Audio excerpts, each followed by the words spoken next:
मैत्री मुनि उद्धव जी के पास आए, विदुर जी के पास आए। विदुर जी ने कहा,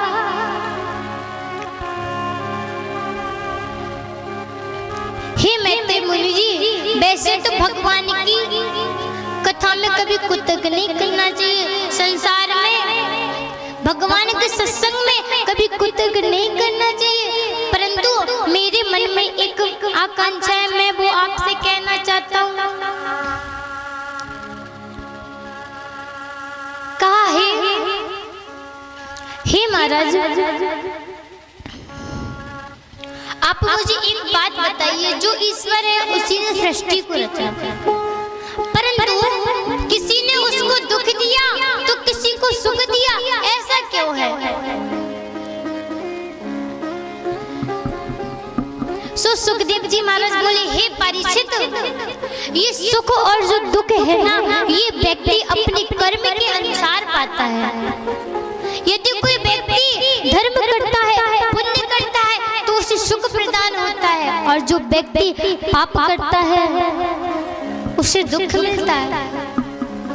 ये सब वो व्यक्ति अपने कर्म के अनुसार पाता है, ये भगवान नहीं देता।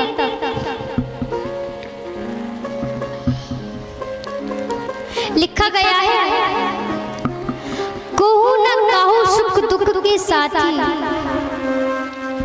कोई सुख दुख का साथी नहीं होता। ये सुख और दुख कर्म के अनुसार मिलते हैं, भगवान सुख और दुख नहीं देते। आज मैंने देखा है, आजकल के लोग अपने जीवन को यूं ही बर्बाद करते हैं। सुबह से उठेंगे, ना अपने माता पिता के चरण दबाने, ना उनकी सेवा करनी, ना उनको प्रणाम करना, सीधे ही मोबाइल उठाया और चलने लगा। आज सुबह उठते ही आज मोबाइल चलाने लगते हैं, अखबार पढ़ने लगते हैं। परंतु जो पहले के लोग हुआ करते थे ना, वो अपने माता पिता की सेवा किया करते थे, माता पिता के चरण दबाया करते थे, और कहीं शुभ काम करने जाए ना तो अपने माता पिता को, भगवान को प्रणाम करके जाया करते थे। परंतु आजकल के लोग ऐसे नहीं हैं। उद्धव जी कहते हैं, हे विदुर जी, आपका जो मन है ना, जो आपका तन है, जो आपका शरीर है, वो सारा भगवान के चरणों में लगा है। मुझे भी आप कुछ ऐसा बताइए जिससे जो मेरा मन है ना, जो मेरा तन है, वो भगवान के चरणों में लग जाए। एक संत ने भाव दिया है और कहा है, मुझे ऐसी लगन तू लगा दे, मैं तेरे बिन पल ना रहूं। मुझे ऐसी लगन तू लगा दे, मैं तेरे बिन पल ना रहूं। मुझे ऐसी लगन तू लगा दे, मैं तेरे बिन पल ना रहूं। मुझे ऐसी लगन तू लगा दे, मैं तेरे बिन पल ना रहूं। मुझे ऐसी लगन तू लगा दे, मैं तेरे बिन पल ना रहूं। मैं तेरे बिन पल ना रहूं। मैं तेरे बिना पल ना रहूं। मैं तेरे बिन पल ना रहूं। मैं तेरे बिना पल ना रहूं। दिल में प्रेम वाला दीप जला दे, मैं तेरे बिन पल न रहूं। दिल में प्रेम वाला दीप जला दे, मैं तेरे बिना पल न रहूं। मुझे ऐसी लगन तू लगा दे, मैं तेरे बिन पल न रहूं। मुझे ऐसी लगन तू लगा दे, मैं तेरे बिना पल न रहूं।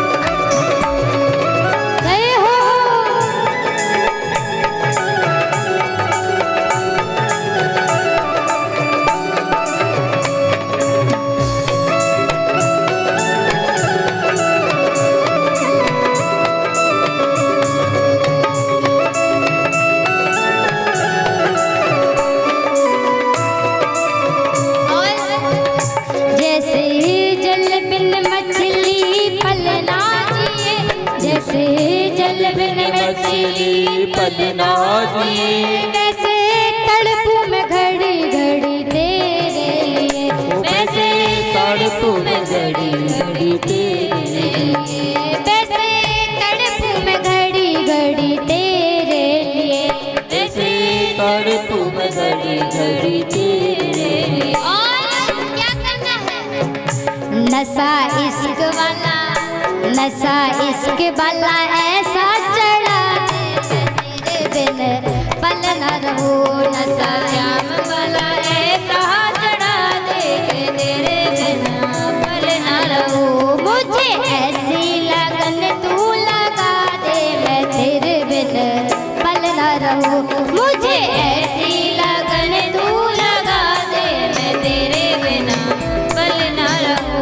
मैं तेरे बिना पल न रहूं, मैं तेरे बिना पल न रहूं, मैं तेरे बिना पल न रहूं, मैं तेरे बिना पल न रहूं। और नशा इश्क वाला, नशा इश्क वाला ऐसा चढ़ा दे, मैं तेरे बिना पल न रहूं। नशा इश्क वाला ऐसा चढ़ा दे, तेरे बिना पल ना रहूं। नशा इश्क वाला ऐसा चढ़ा दे, मैं तेरे बिन पल न रहूं। मुझे ऐसी लगन तू लगा दे, मैं तेरे बिन पल न रहूं। मुझे ऐसी लगन तू लगा दे, मैं तेरे बिना पल ना रहूं। मुझे ऐसी लगन तू लगा दे, मैं तेरे बिन पल न रहूं। मैं तेरे बिन पल न रहूं, मैं तेरे बिन पल ना रहूं। मैं तेरे बिन पल ना रहूं। मुझे ऐसी लगन तू लगा दे, मैं तेरे बिन पल ना रहूं। आज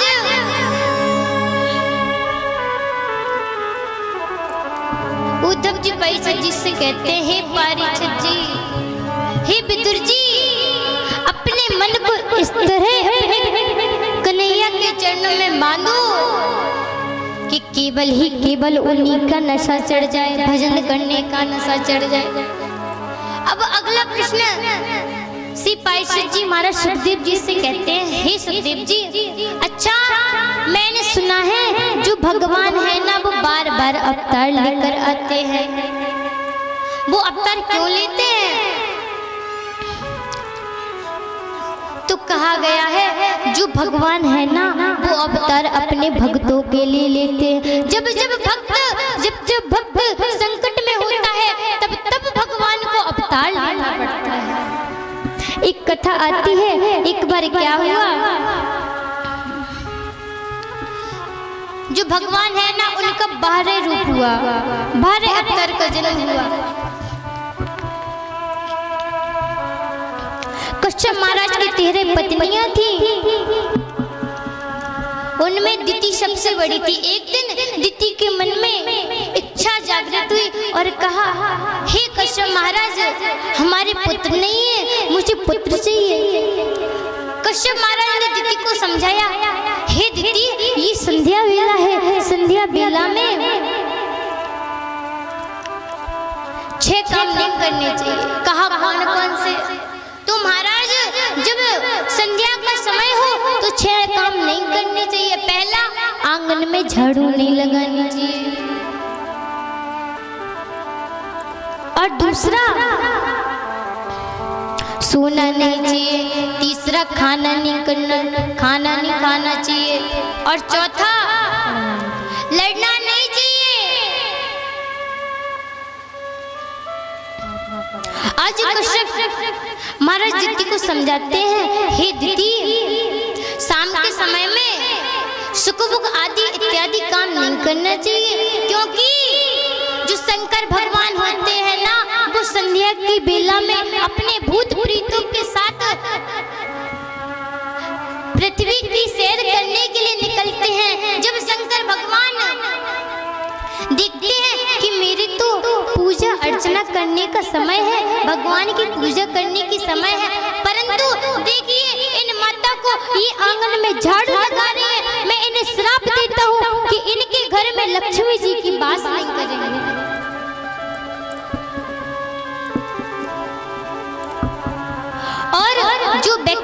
के समय सोता है उन्हें भी शंकर भगवान श्राप देते हैं, हे मनुष्य तुम शाम के समय सोते हो, मैं तुम्हें श्राप देता हूँ कि तुम्हारा आलस्य कभी खत्म नहीं होगा, समाप्त नहीं होगा, तुम्हें हमेशा आलस्य आएगा।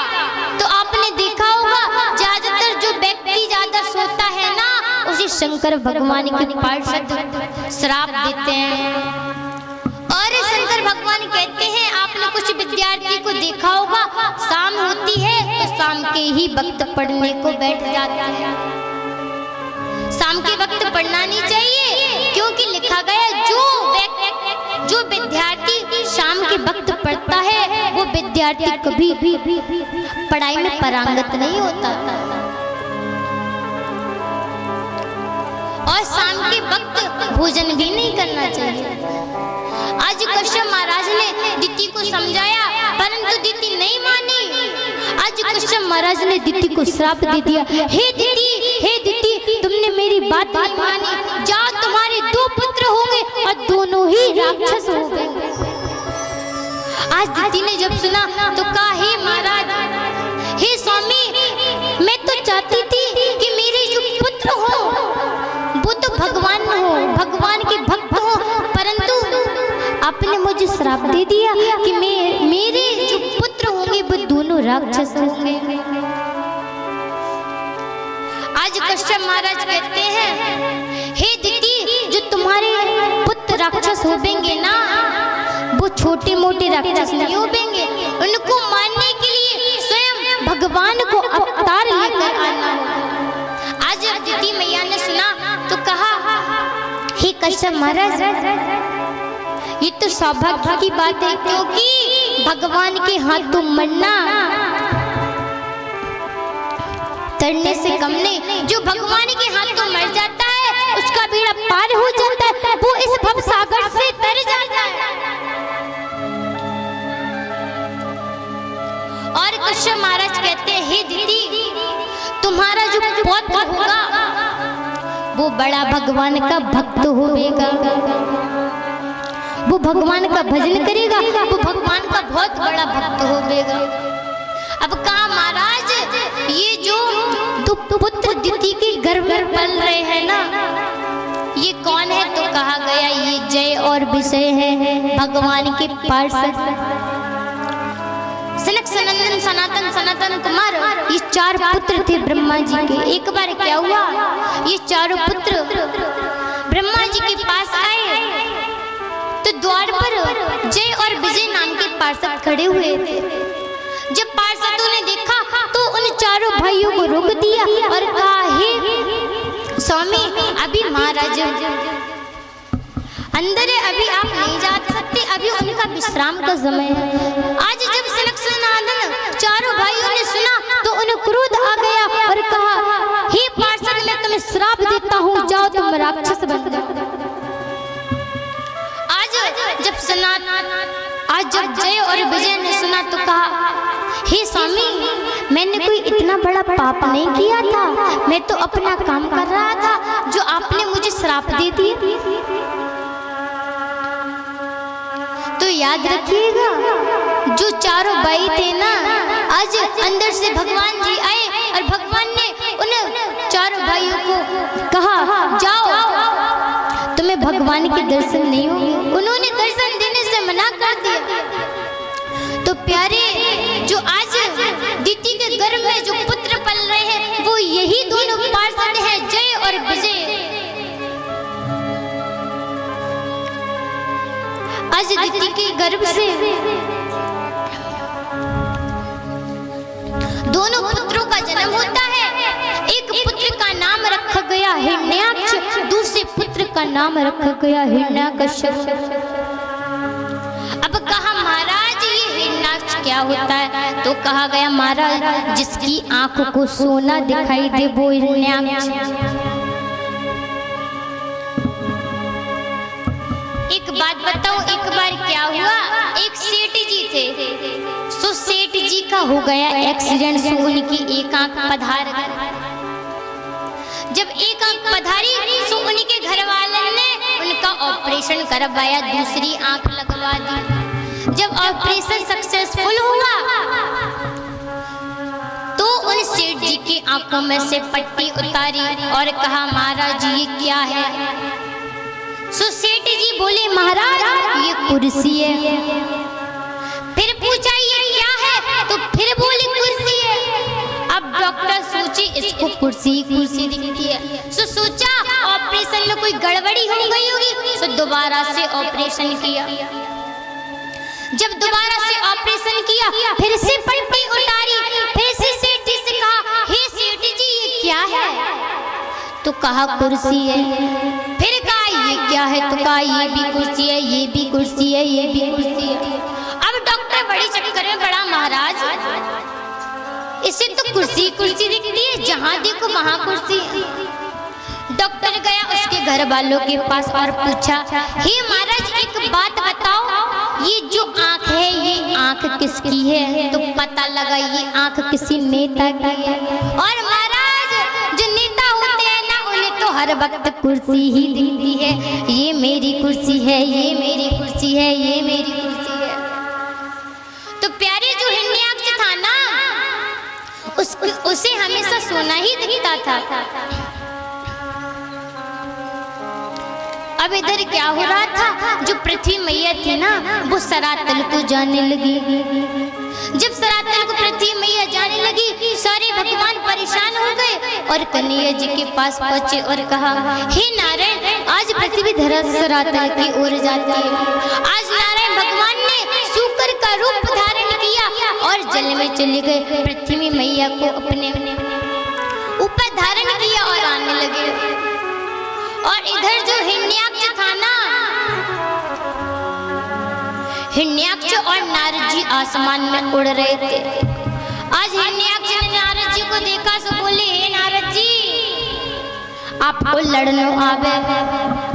सो नारद जी बोले हे हिरण्याक्ष हमें लड़नो ना आवे पर लड़ावो बड़ी अच्छी से आवे। हिरण्याक्ष बोला हे नारद जी मेरे तो बाजू में बड़ी खुजली हो गई है, मैं तुमसे युद्ध करूंगा। नारद जी बोले हे हिरण्याक्ष यदि तुम चाहो तो मैं तुम्हें युद्ध करवा सकता हूँ, परंतु मुझे तो लड़वो ही ना आवे, मैं जानतो ही ना हूँ ये लड़वो होवेगा। सो नारद बाबा ने हिरण्याक्ष से कही हे हिरण्याक्ष तुम धरती लोक पर जाओ। धरती लोक पर 12 भगवान शूकर के रूप में पृथ्वी मैया को ऊपर ला रहे, तुम वहां जाना और उनसे झगड़ा करना। अब हिरण्याक्ष आया सो भगवान को ललकारने लगा। कहा हे 12 भगवान हे शूकर अगर तुझ में दम है तो मुझसे युद्ध करके दिखा। आज जब भगवान ने सुना तो कहा ओहो। भगवान और हिरण्याक्ष में भारी लड़ाई हो गई, भारी युद्ध हुआ। लास्ट में 12 भगवान ने गदा से प्रहार किया। सो हिरण्याक्ष का वध हो गया।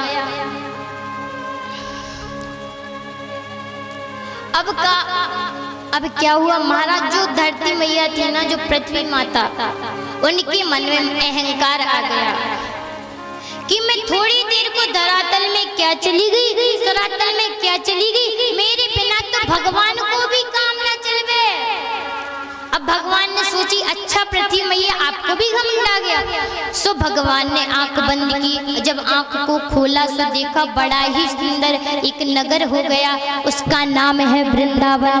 बोली वृंदावन बाके बिहारी लाल की। आज बड़ा सुंदर नगर है। आज जब पृथ्वी माता बाहर आई तो देखा मेरे होते हुए ये सुंदर गांव कैसे हो गया। सो कन्हैया जी बोले हे पृथ्वी मैया तुम क्या समझती, तुम्हारे बिना मेरा काम नहीं चलेगा। ये कोई तीर्थ नहीं है, ये तीर्थों का राजा है। अच्छा जो तीर्थ होते हैं ना सारे तीर्थ का राजा कौन है, प्रयाग। प्रयागराज में सारे तीर्थ करके देते हैं, परंतु ये जो वृंदावन है ना ये तो प्रेम की नगरी है, ये कोई तीर्थ नहीं। आज पृथ्वी माता का अहंकार दूर हो गया। आज पृथ्वी मैया कन्हैया जी से कहती है हे भगवान मुझसे गलती हो गई, मैंने घमंड किया,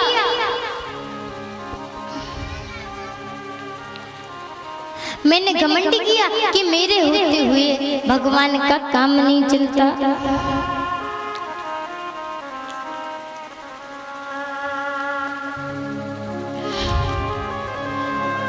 अब क्या हुआ, जो मीराबाई थी ना, मीराबाई, उन्होंने जब वृंदावन को देखा तो कहने लगी, अरे मैया बड़ा ही प्यारा गांव है।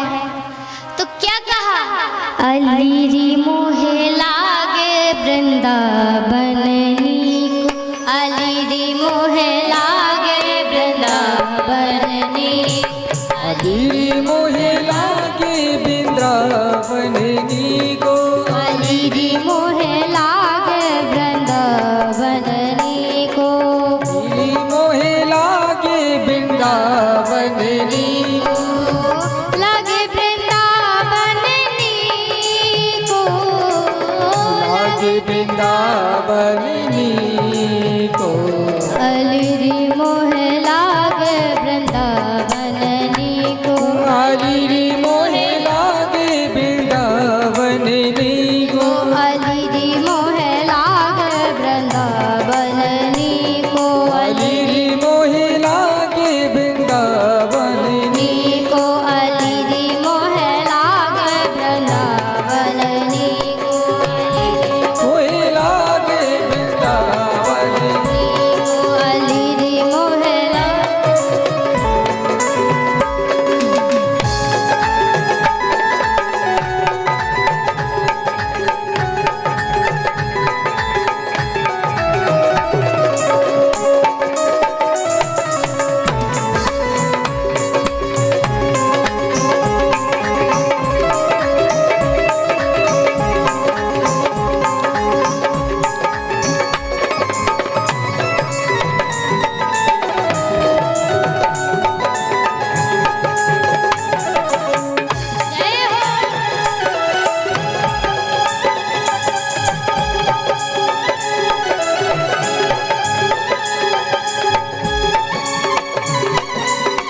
नी को, मोहे लागे वृंदावन नी को, अलीरी मोहे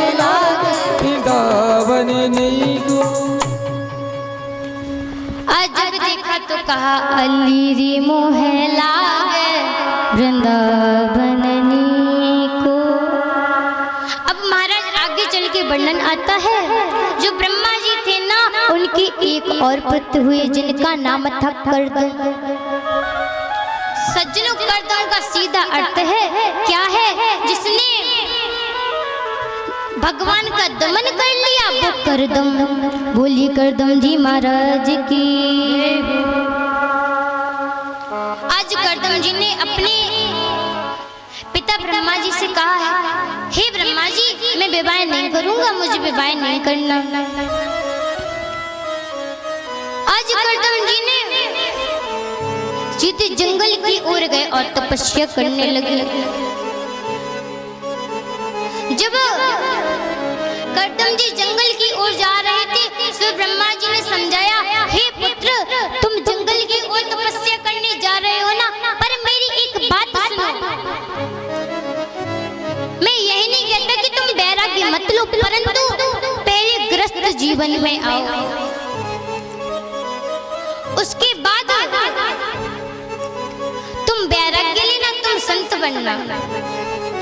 परंतु करदम जी नहीं माने। करदम जी बोले, हे पिताजी, मुझे विवाह नहीं करना, मैं तो जंगल में जाऊंगा, हरे कृष्णा हरे कृष्णा हरे कृष्ण का भजन करूंगा, मुझे इस दुनिया भर से कोई मतलब नहीं। ही करदम जी जंगल में पहुंचे तो भजन करना स्टार्ट किया। 10 वर्ष हो गए भजन करते करते। अब एक दिन उनके मन में विचार आया, क्यों ना मेरी भी शादी होती, मेरे भी बच्चे होते, मेरी भी पत्नी होती। अभी तो महाराज भजन किस लिए हो रहा था? भगवान प्राप्ति के लिए। परंतु अब भजन काय के लिए करने लगे कि मेरा विवाह हो जाए एक सुंदर सी स्त्री के साथ। अब जब भगवान ने देखा तो भगवान मुस्कुराने लगे। भगवान बोले, अच्छा अभी तक तो भजन मेरे लिए हो रहा था, परंतु अब विवाह काय के लिए हो रहा कि मेरा विवाह हो जाए एक सुंदर सी स्त्री के साथ। आज करदम जी फिर से तपस्या करने लगे। जब उन्होंने तपस्या की तो भगवान जी प्रकट हो गए। भगवान ने कहा, हे करदम मांगो तुम्हें क्या वर चाहिए। अब करदम जी को शर्म आवे तो करदम जी बोले, कछु ना चाहिए। अब भगवान जी को तो सब पता था, तो भगवान जी बोले, हे करदम एक बात बताओ, मैं तुम्हारे लिए एक बड़ी सुंदर सी लड़की देख के आया हूँ विवाह करने के लिए, तुम विवाह करोगे? तो करदम जी शर्म से नीचे सिर कर लिया। इच्छा एक बात बताओ, जो पहले के लोग हुआ करते थे ना, उन्हें शर्म आया करती थी, परंतु आजकल के बच्चे शादी की बात हुई नहीं, नंबर आ गया, 24 घंटे फोन पे लगे। 24 घंटे हाथ फोन में, रात के 2-2 बज रहे और बात चल रही है। और अगर कोई लड़का 5.5 फुट का 6 फुट का है ना, तो इंची टेप लेकर जाता है। अगर बहू 3 फुट की हुई तो काम थोड़ी ना चलेगा, बहू भी तो बराबरी की होनी चाहिए। आज करदम जी को बड़ी शर्म आती है, परंतु भगवान तो जानते थे। सब भगवान बोले, हे करदम जी एक काम करो, मैं तुम्हारा विवाह करवा देता हूँ।